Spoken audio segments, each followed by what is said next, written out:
E eu vou começar essa aula, jovenzinhos, falando para vocês que é um prazer imenso estar reunido com vocês nessa maravilhosa manhã de sexta-feira, uma manhã chuvosa de sexta-feira, para juntos brincarmos, compartilharmos e nos divertirmos com a ciência mais linda, fantástica, sensacional e apaixonante de todas, que é a nossa linda física, jovens, nossa linda física. E galerinha, estamos chegando no final do último capítulo e o que nós vamos discutir hoje, em termos de conteúdo, é momento angular e momento de inércia. E, jovens, esse conteúdo, ele não é comum de aparecer no ensino médio, tá bom? Então, existem alguns lugares que cobram esses conceitos nos vestibulares, outros não. Por exemplo, o FPR não cobra, mas a prova do ITA, do IME, do AFA cobra. Então, as provas militares acabam cobrando mais esses conceitos, beleza? Por isso que acaba aparecendo no livro de vocês. A gente vai discutir eles sim, nós vamos entender conceitualmente o que eles significam e nós vamos fazer mais alguns exercícios, mas sobre colisões, tá bom? Vamos lá? Então, convido vocês a abrirem o livro na página 129, quem quiser acompanhar comigo aí o conteúdo, beleza? Eu vou compartilhar minha tela com vocês.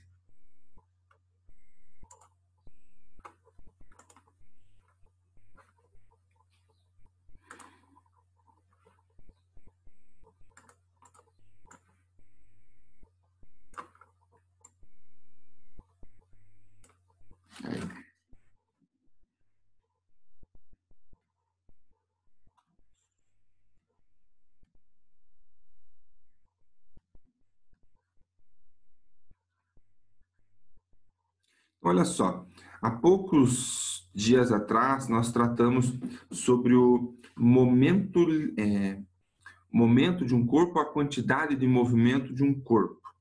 A quantidade de movimento de um corpo, ela estava associada à massa que esse corpo tinha, vezes a velocidade que esse corpo tinha. Então, era m vezes v, certo? Isso era a quantidade de movimento linear. Agora eu estou pensando na quantidade de movimento ou no momento angular desse corpo. Então, vai estar associado a uma rotação, né? Se é angular, vai ter uma variação de ângulo, então vai ter uma rotação acontecendo. O vetor, isso aqui é um vetor, quantidade de movimento angular, nós representamos pela letra L, tá bom? Então, o que vai ser esse vetor quantidade de movimento? Pense o seguinte, ó.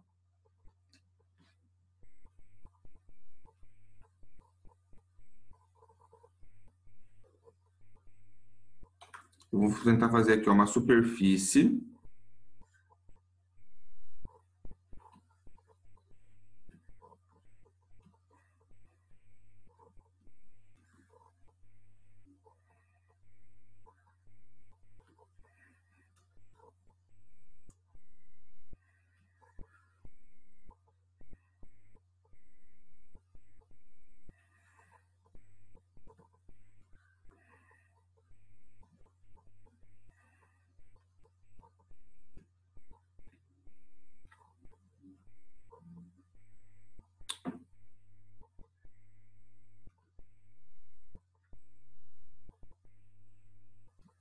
Então, tem uma superfície plana aqui, e eu vou tentar fazer agora uma circunferência em cima dessa superfície.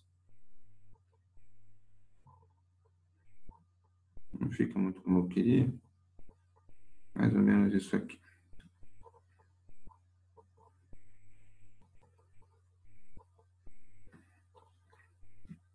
Tá, então, tem essa superfície circular em cima de um plano, tá bom? E aí, bem no centro aqui, ó, eu tenho um eixo. Preso a esse eixo, nós temos um fio. E aqui nós temos uma bolinha. E essa bolinha, jovens, ela gira em torno desse sistema, percorrendo essa trajetória circular nesse plano aqui, ó, tá bom? Então, ela tem uma massinha M. Como ela está presa a esse fio e percorre uma trajetória circular, esse fio tem um comprimento que é o próprio raio dessa trajetória circular, tá bom?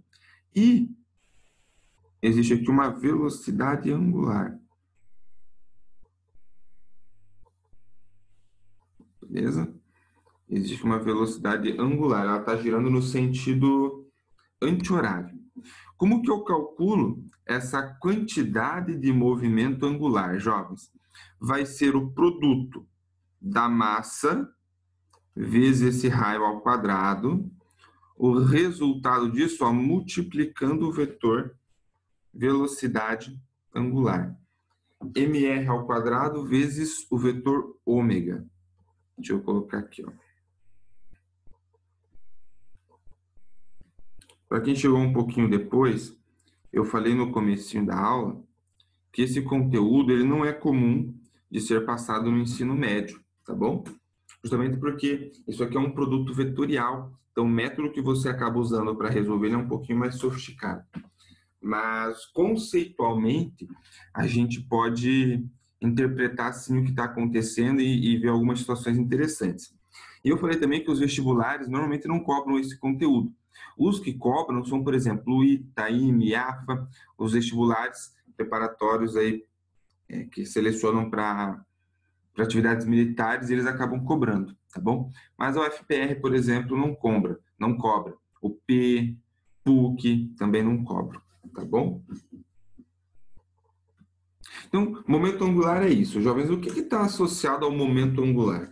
Quando eu falei para vocês a quantidade de movimento linear, nós pensávamos na quantidade de movimento desse corpo, então era a massa vezes a velocidade. O momento angular vai ser mais ou menos esse raciocínio, só que agora eu estou pensando nessa trajetória circular. Então vai ter a massa e vai ter a velocidade angular. Só que o raio dessa trajetória angular, dessa trajetória circular, também influencia.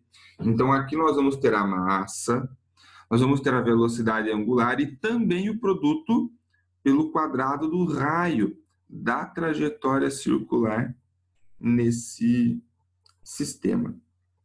Beleza?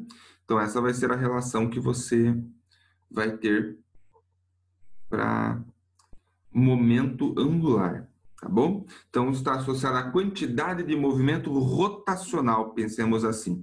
Tinha a quantidade de movimento para trajetórias que eram linhas, e agora é uma quantidade de movimento para trajetórias que são curvas, como se fosse uma quantidade de movimento angular, ou momento angular, tá bom?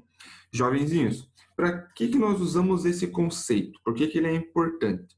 Quando nós atrelamos a quantidade de movimento angular ou momento angular com o momento de inércia de um corpo, nós conseguimos interpretar mudanças de velocidade para esse corpo a partir de algumas mudanças na forma como a massa está distribuída, não no valor da massa. Por exemplo, jovenzinhos, se eu penso num sistema, eu posso calcular essa quantidade de movimento angular, como eu fiz aqui, para um corpo, certo? Mas eu posso pensar nisso aqui também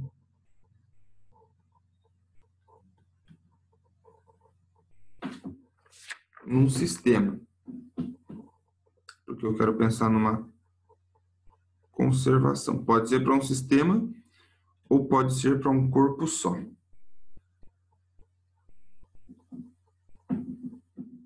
O que isso significa? A conservação. Que se eu tenho uma quantidade de movimento angular antes de um certo acontecimento, eu vou ter a mesma quantidade de movimento angular depois desse acontecimento. Pode ser, sei lá, uma colisão, um empurrão, um impulso que foi aplicado sobre o corpo. Enfim, são várias possibilidades de fenômeno que você pode ter acontecendo para avaliar a quantidade de movimento antes e depois. Só que, jovens, pensem comigo. Se eu penso num corpo, só um corpo, e esse valor aqui tem que se manter, se a velocidade angular aumentou e a massa é constante, quem que vai diminuir? É o raio. Se a velocidade angular diminui, o que acontece com o raio? Aumenta. De forma que o produto dessas três grandezas continuam sempre dando o mesmo resultado. Percebem a relação? Então, se eu pego, por exemplo, e começo a encurtar o fio, faz de conta, ó, que esse fio que está prendendo a bolinha, ele passa por dentro desse plano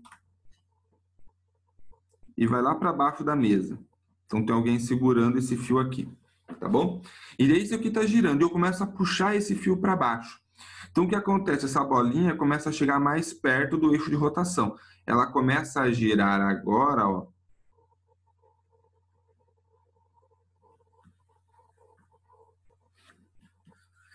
Ué, travou tudo aqui.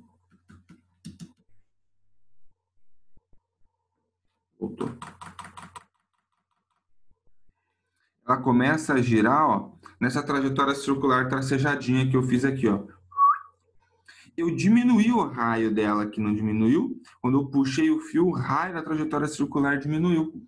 Consequentemente, para manter a quantidade de movimento angular constante, esse ômega tem o seu valor aumentado. De forma que o produto dos dois continua dando o mesmo resultado.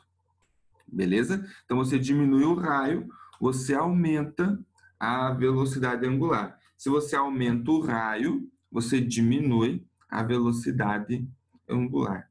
Beleza? Essa relação é que nós vamos ter estabelecida nesse sistema. Mas, jovens, uma grandeza aqui, uma análise fundamental que nós vamos ter é a do momento de inércia.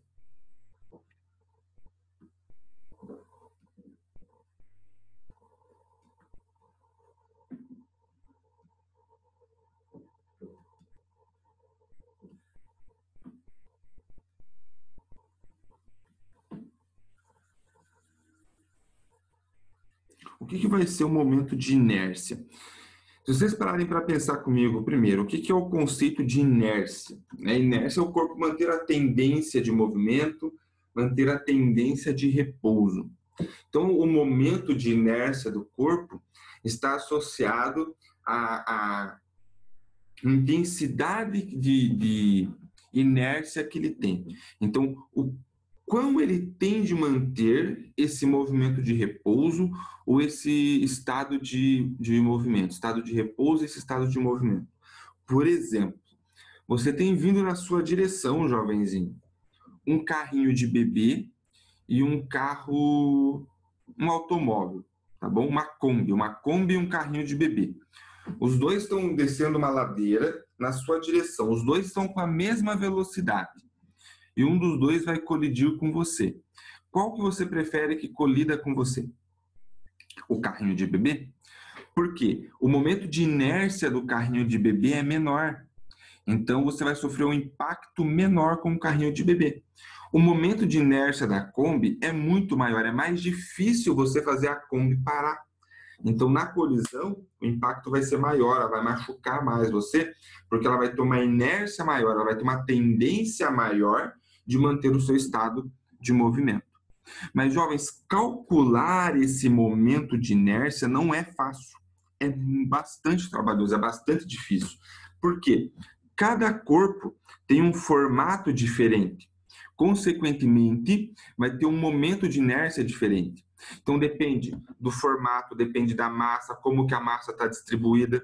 E tudo isso dificulta você compreender como que é esse momento. Então, a gente não vai calcular o momento de inércia. Isso a gente faz com cálculo diferencial integral, que é cálculo de nível superior. Mas a gente tem para alguns corpos de formato padrão, como que é esse momento de inércia. Então, se vocês olharem aí na página 134 do livro de vocês, você vai ver aí alguns formatos de corpos. Tem cilindro fino, cilindro mais grosso, tem chapa, tem esfera, tem cera oca, tem cilindro mais espesso, tem cilindro vazado. Tem um monte de possibilidades. São os mais comuns de aparecerem na física, tá? Como eu disse, não é comum aparecer nos vestibulares, só mais no ITA, IME e AFA. Mas, se você precisar para algum exercício que você for fazer aí, é essa tabelinha que você usa. Então, foi usado o cálculo diferencial integral para analisar como que era o momento de inércia desse corpo, e aí foi colocado o resultado desse cálculo aqui para vocês. Percebam, jovens, que o eixo de rotação influencia. Olha ali a primeira e a segunda figura, que é um cilindro fino. Se você, vamos fazer de conta que esse cilindro fino aí é a minha caneta, tá bom? Se você girar a caneta, ó, em torno desse eixo central, o momento de inércia é 1, que é aquele do primeiro quadrinho. 1/12 de m vezes L ao quadrado. Se você gira em torno da ponta aqui, ó, percebe que agora é diferente, é uma rotação, mas o eixo não está no centro, o eixo está deslocado para a ponta. Aqui, o momento de inércia é outro, ó. Ele é 1/3 de m vezes L ao quadrado. Então, o mesmo corpo, se eu coloco ele para girar assim, ou assim, ou assim, isso tudo interfere no momento de inércia. Por isso que fica tão complicado. O mesmo corpo pode ter N momentos de inércia, dependendo de como ele vai sofrer a rotação ou como ele vai sofrer essa translação. Tá bom? Então, isso vai variar de corpo para corpo nesse sistema. Beleza? Até aqui, jovenzinhos, questionamentos, perguntinhas, mandem, vai lá.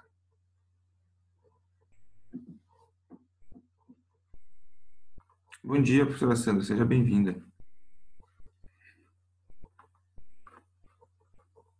Beleza, jovens? Legais? Galerinha, esse era o conteúdo que faltava para nós fecharmos o último capítulo, aí, o capítulo 17 do livro de vocês, beleza? Então, eu vou fazer agora mais 2 exercícios aqui que eu deixei selecionado para nós fazermos juntos, tá bom? Vamos lá? Convido vocês, quem quiser acompanhar comigo aí, a abrir o livro na página 135. Nós vamos fazer os 2 exercícios dessa página aí, exercício 2 e exercício 3.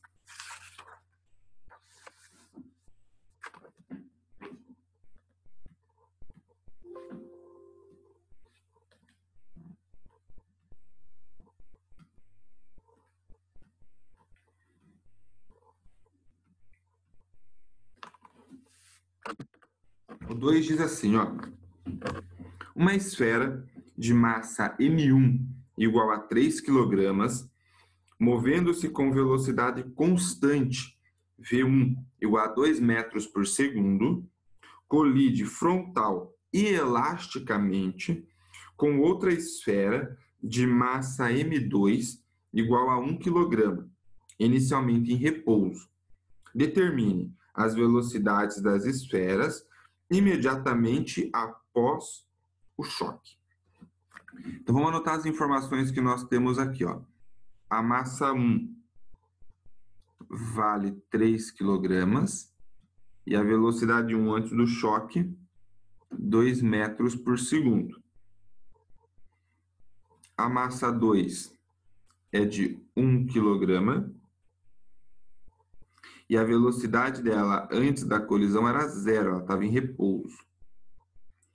E ele quer que a gente determine as velocidades após o choque.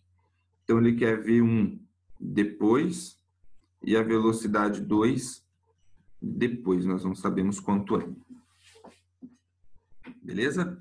Então, vamos lá, jovens. Eu vou começar fazendo a análise pela conservação da quantidade de movimento. É uma colisão elástica, ele disse no enunciado. Então, conserva energia e quantidade de movimento. Mas eu vou usar aqui primeiro a equação da conservação da quantidade de movimento. Então, a quantidade de movimento antes da colisão tem que ser igual à quantidade de movimento depois. Eu tenho 2 corpos. Então, eu tenho a quantidade de movimento antes do corpo 1, mais a quantidade de movimento antes do corpo 2. Quantidade de movimento depois do corpo 1, mais a quantidade de movimento depois do corpo 2. Aí, ó, o corpo 2, ele disse para nós que tem velocidade 0 inicialmente, ele estava parado. Então, se ele estava parado, ó, quantidade de movimento é 0, porque a velocidade é 0. Então, sobra para nós aqui. Quantidade de movimento antes do corpo 1. Massa 1, velocidade 1 antes. Do 1 depois.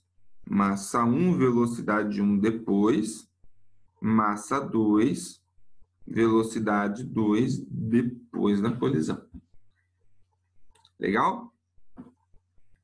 Então, esse processo aqui nós já tínhamos feito nas últimas aulas, nós já tínhamos trabalhado com ele.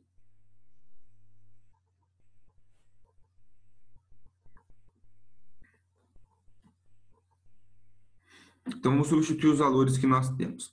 Massa 1 é 3, vezes a velocidade 1 antes, que é 2.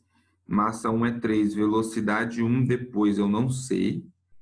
Mais a massa 2 é 1, velocidade 2 depois, eu também não sei. 3 vezes 2 é 6, jovenzinhos. Então, 6 é igual a 3... Opa, ficou feio 3 aqui. É igual a 3 vezes a velocidade 1 depois, mais a velocidade 2 depois. Então, chegamos nessa equaçãozinha. O que o exercício pede para nós são justamente essas duas incógnitas aqui, ó. Então, eu tenho uma equação com duas incógnitas, eu não consigo resolver isso aqui, eu preciso de mais uma equação para ter duas equações e duas incógnitas. Como ele já me disse que é uma colisão elástica, eu vou usar a equação do coeficiente de restituição, tá bom? Então, vou usar a equaçãozinha que diz o seguinte. Deixa eu pegá-la aqui, que eu já falo para vocês qual é a página que ela está. Ela está na página 124, tá bom? Que estruturalmente é assim, ó. O coeficiente de restituição é a velocidade 2 depois menos a velocidade 1 depois, dividido pela velocidade 1 antes, menos a velocidade 2 antes.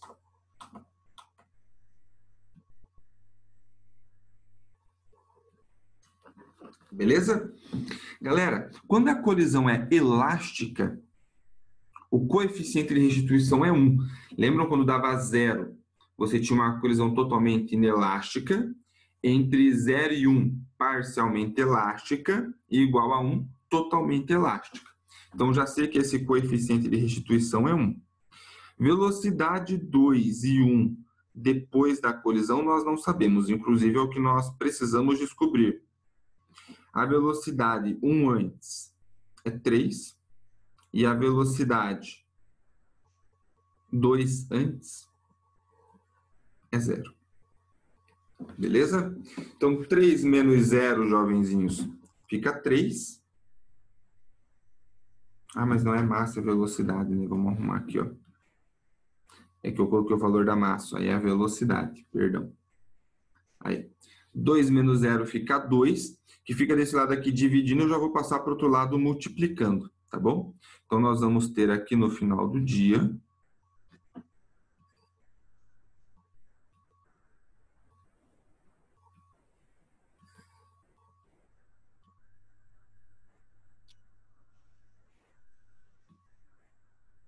que 2 é igual a velocidade depois 2 menos a velocidade depois 1. Esse termo que está aqui, ó, subtraindo, eu já vou passar para o outro lado somando, tá bom? Então, nós vamos chegar numa equaçãozinha que vai ser o seguinte. A velocidade depois 2 é igual a 2 mais a velocidade depois do 1. Então, olha que bonitinho que ficou essa equação. Eu tenho uma equação para a velocidade do 2 depois. Então, vou pegar essa equação e vou substituir aqui, ó, nesse V2 depois. Estão vendo? Já que eu sei que ele é 2 mais V1 depois, substituo aqui.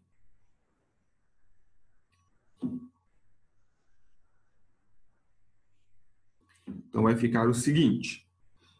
6 igual a 3 vezes a velocidade 1 depois, mais velocidade 2 depois, que é tudo isso aqui, ó. 2 mais velocidade depois do 1. Olha só, esse 2 que está aqui somando, eu vou passar para cá subtraindo. Então, fica 6 menos 2.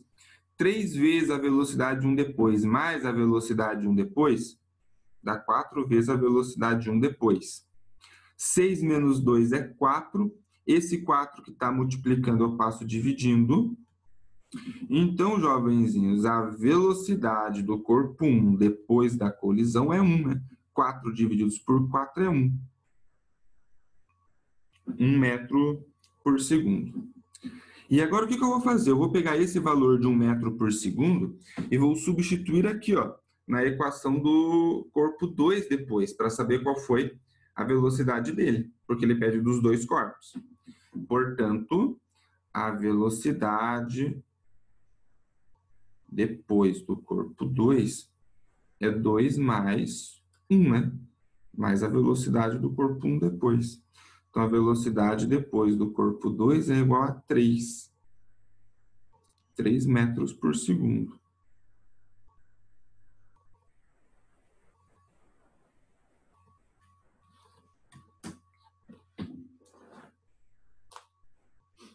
Beleza? Então, chegamos às duas velocidades. Deixa eu colocar bonitinho aqui dentro de uma caixinha, igual eu fiz no outro.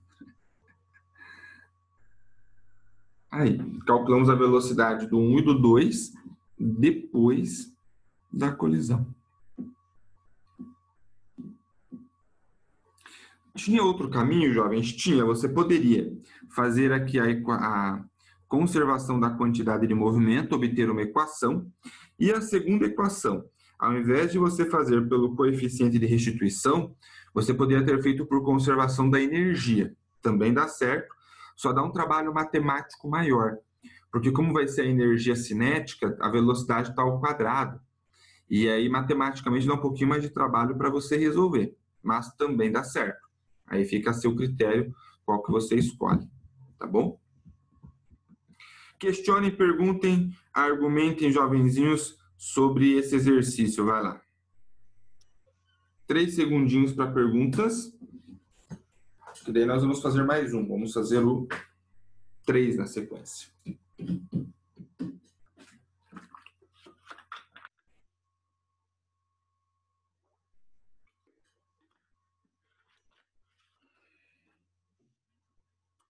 Beleza, então vou para o 3, beleza? Vou tocar o barco.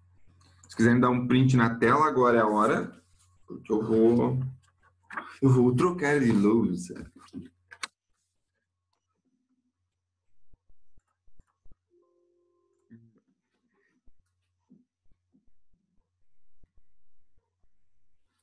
Vamos lá. O 3 diz o seguinte, ó. Um corpo de massa M1 igual a 5 kg colide com outro corpo M2 de massa desconhecida. Após a colisão, os corpos caminham no mesmo sentido e suas velocidades antes e após o choque estão no gráfico a seguir. Determine letra A massa M2 e B, se o choque foi elástico, inelástico ou perfeitamente inelástico. Pois bem, vamos pensar aqui, jovenzinhos. Quem eu sei que sempre se conserva independente do tipo de choque, do tipo de colisão, é a quantidade de movimento. Então, para calcular a massa 2, que é o que ele me pede, eu vou dizer que a quantidade de movimento antes da colisão é igual à quantidade de movimento depois da colisão. Beleza? Então, eu tenho a quantidade de movimento do 1 antes, mais a quantidade de movimento do 2 antes. A soma dessas duas quantidades de movimento antes da colisão vai dar a quantidade de movimento total. E tem os dois corpos depois. Então, tem a quantidade de movimento do 2 depois da colisão, mais a quantidade de movimento do 2 depois da colisão. Vamos pôr 1 aqui, né? Vamos pôr na sequência, para não confundir ninguém. Aí, 1 e 2. Quantidade de movimento é massa vezes velocidade. Então, massa 1, velocidade 1 antes, massa 2, velocidade 2 antes. Massa 1, velocidade 1 depois, massa 2, velocidade 2 depois. E agora é brincar de substituir, ó. A massa 1 é 5 kg. Vezes a velocidade. Olha ali no gráfico. A linha azul é a velocidade do corpo 1. Antes da colisão, que é quando começa a diminuir o valor, ela é constante igual a 20. A massa 2 a gente não sabe. mais a velocidade 2 é a da linha vermelha. E antes da colisão, ela valia 10. Massa 1 é 5. Velocidade 1 depois da colisão é 8. Então, era 20, diminuiu para 8. Massa 2 a gente desconhece. E a velocidade 2 depois é 15. Então, aumentou de 10 para 15 metros por segundo. E vamos brincar de fazer continha. 5 vezes 20 vai dar 100. Mais 10 vezes M2. 5 vezes 8, 40. Mais 15 M2. Ó, esse 40 que está somando, eu passo subtraindo. Então, fica 60. Esse 10 que está somando, passa subtraindo, fica 5. Então, fica 5M2 igual a 60. Beleza? Então, pega esse 5 que ficou multiplicando e passa dividindo. 60 sobre 5. E essa massa 2, ela vai ser de 12 quilogramas. Então, um corpo de massa 5 quilogramas que colidiu com um corpo de massa 12 quilogramas.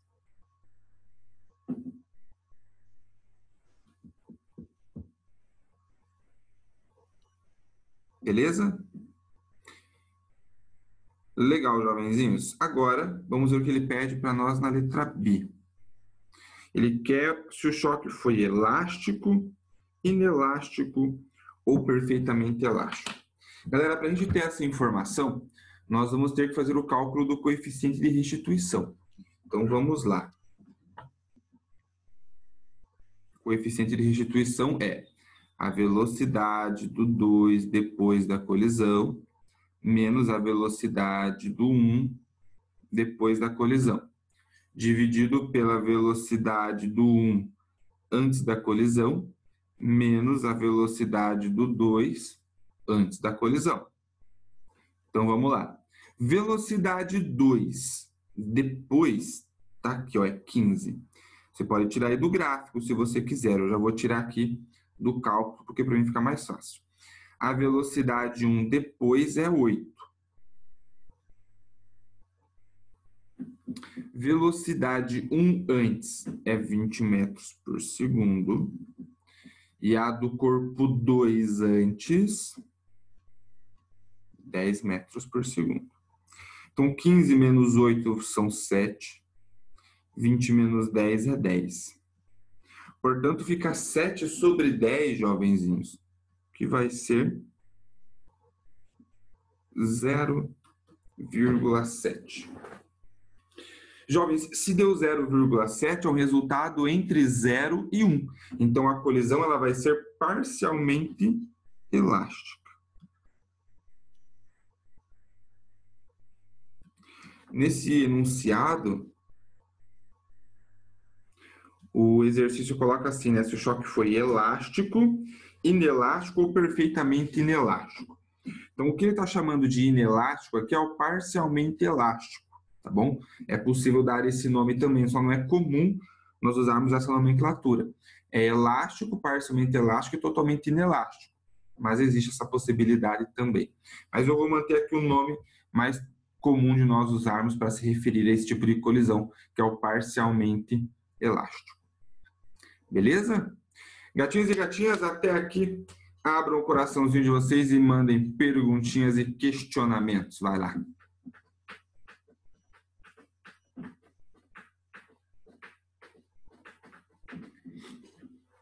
Joia?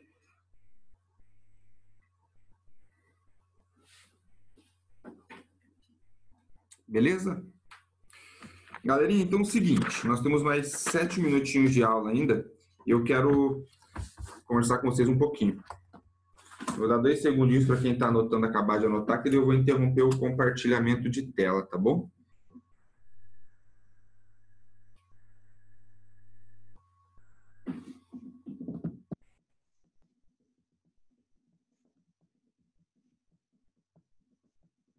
Foi? 5, 4, 3, 2, 1. Encerrado o compartilhamento. Jovenzinhos, é o seguinte, oficialmente, para quem não ficou de recuperação, hoje é o último dia de aula, tá bom? A prova que vocês vão fazer de física, avaliação 2, ela encerra hoje, né? Encerrou às 7h30 da manhã. Então, nós não sei ainda, não li as notas, né? Estava em aula com vocês, mas à tarde já vou fazer essa verificação.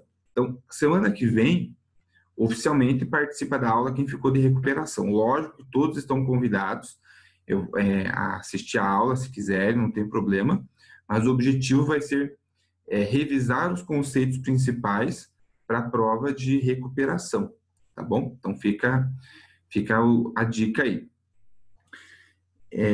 Para a próxima aula, eu deixei indicado um vídeo de revisão de colisões, um vídeo para a gente encerrar aí esse tópico, então vocês vão assistir o vídeo. E deixei, acho que, indicado um tópico do livro para vocês fazerem a leitura também, e aí nós encerramos, tá bom? E eu acho importante, jovens, a gente conversar um pouquinho, porque foi um ano muito diferente do que a gente esperava quando nós começamos, não é verdade? Nós começamos de forma presencial, encerramos de forma remota, nós tínhamos esperança que voltaríamos, não é verdade? Que encerraríamos o ano de forma presencial, mas não foi possível, né, jovens? E, infelizmente, algo que parecia que estava controlado agora está começando a ter aquele aumento de novo, né, de mortes por dia. Então, meu recado para vocês, jovenzinhos, é o seguinte. Eu não lembro se vocês tiveram aula com a professora Karina no 9º ano. Acho que vocês tiveram aula com ela no passado, né? Ontem ela fez uma postagem para as turmas do 9º ano, falando que na América do Norte, ontem era um dia que eles comemoravam, ou que eles tiravam para agradecer pelas boas coisas que aconteceram ao longo do ano. Eu fiquei pensando, nossa, o que esse ano de 2020 tem de coisa boa? Mas sempre tem, jovens, coisas boas, coisas que nós podemos e precisamos ser gratos, precisamos agradecer. Então, nós tivemos a oportunidade de estudar mesmo de forma remota. Muitos estudantes no Brasil não puderam, não tiveram essa oportunidade. Nós, eu, professor Afonso, como professor de física, conseguimos alcançar o objetivo de discutir com vocês os principais pontos da física. Tudo que a gente tinha planejado de conteúdo nós conseguimos trabalhar. Tá bom que foi de forma remota, que para vocês foi mais difícil, né? Você estudar por conta, assistir um vídeo, depois ler o livro, pegar a explicação. É mais difícil, a gente sabe disso, mas a gente conseguiu trabalhar, jovens, e muitos estudantes pelo Brasil não conseguiram. Então, sim, é um motivo de gratidão. Nós estamos vivos. Eu, graças a Deus, não perdi nenhum familiar, nenhum amigo. Olha quantas pessoas aí ao longo do nosso país que perderam entes queridos, perderam amigos. Eu não sei cada um de vocês como está essa situação. Espero que vocês não tenham perdido ninguém. Mas sim, nós temos motivos para agradecer. Nós ainda temos uma casa, nós temos o que comer, nós temos onde dormir. Muitas pessoas já estão sem essas condições. Então, sim, nós temos muitos motivos para agradecer, não é verdade? E estamos na expectativa, jovens, de no próximo ano começarmos todos juntos, não é verdade? Torcendo para que tenha uma vacina, para que tudo isso esteja controlado, que nós voltemos a ter o normal que era normal e não um novo normal. Mas a gente sabe que isso vai levar um tempinho ainda, não é verdade? Mas mesmo assim nós temos muitos motivos para agradecer. E eu, jovenzinhos, sou grato por ter vocês como meus alunos, tá bom? Se eu tenho meu emprego, se eu tenho uma escola para trabalhar, é porque vocês estão aí no Assunção estudando. Então, eu sou grato também pela vida de cada um de vocês, tá bom? E espero poder revê-los todos ano que vem, tá bom? Queria me despedir de vocês com essas palavras, dizer que eu sei o quanto deve ter sido difícil para vocês também estudar sozinho, mas olhando pelo lado positivo, olha só, chegamos ao fim, beleza? Caso alguém fique de recuperação, jovens, eu não sei como que ficou a nota de cada um, preciso olhar com calma. Semana que vem a gente tem as dicas aí para a prova de recuperação, tá bom? Se tiver dúvida, tiver alguma pergunta, manda por e-mail para mim, eu respondo, não tem problema. Beleza, jovens? Joia? Professor, muito obrigada. Eu quero te agradecer, te parabenizar e agradecer, né, por esses momentos aqui no Zoom, agradecer a turma que sempre me recebeu, você sempre me recebeu com muito carinho, e gratidão mesmo por esse ano, só agradecer diante de tanta diversidade, né, e parabenizar mesmo por tanta inovação, por tanta dedicação pelo seu trabalho. Obrigado, professora Sandra. Foi um momento, né, de um momento novo para todos, não é verdade? Então, muito obrigado pelo carinho também, professora Sandra, e pela participação, sempre está acompanhando a gente aí na aula e pelo suporte que você deu para a gente também. Muito obrigado, jovens. Obrigado, Natália, você mandou aqui, né, um obrigado. Eu que agradeço aí por todo o carinho, tá bom? E até 2021 eu espero também. Tchau, professor. Obrigada Tchau, pela Lorena, eu que paciência e agradeço. por tudo. Obrigado pelo carinho, jovenzinhos. Belezinha? Então me dê um tchau bem bonito. Tchau, obrigado, professor. Tchau, professor. Tchau. Tchau, gente. Até mais. Fiquem com Deus, fiquem bem. Tchau, professor. Tchau. Acabei de sair da Santa Cruz, eu estava aula também.